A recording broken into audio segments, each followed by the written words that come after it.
ஒரு ஹண்டர் கடும் பனி புயலில் ஒரு பிளாக் உல்ஃபை டார்கெட் பண்றார். ஷூட் பண்ண போற நேரத்தில் அந்த உல்ஃப் குளிரில் ஆல்மோஸ்ட் டையிங் ஸ்டேஜ்ல இருக்குது.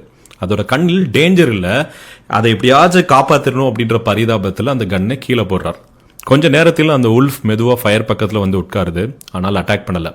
குளிர் தாங்க முடியாம உடம்ப சூடாக்கிக்குது. ஹண்டர் பாவம் குளிர் காயுது அப்படின்னு சொல்லி டென்ட்குள்ள போயிடுறார். இதுதான் ஃபர்ஸ்ட் ட்விஸ்ட். ஃபயர் அணைந்து போனதும் அந்த உல்ஃப் டென்ட்குள்ள என்ட்ரி ஆகுது. ஹண்டர் இப்பவும் எதுவும் பண்ணல.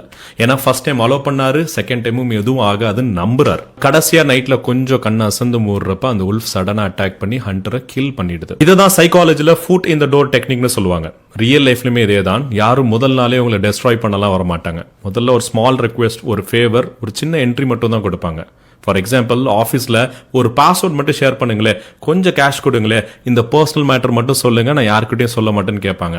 அந்த மொமெண்ட் உங்களுக்கு எல்லாமே சாதாரணமாக தான் தெரியும்.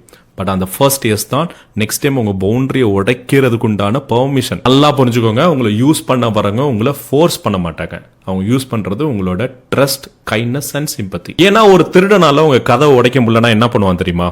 உங்களை உள்ள இருந்து லாக் ஓபன் பண்ண வைக்கிற பிளான் போடும். இது மூலமா நீங்க யாருக்கும் ஹெல்ப் பண்ணாதீங்கன்னு நான் சொல்ல வரல. நீங்க ஹெல்ப் பண்றப்ப உங்க பவுண்டரிஸை செக்யூர் பண்ணுங்க.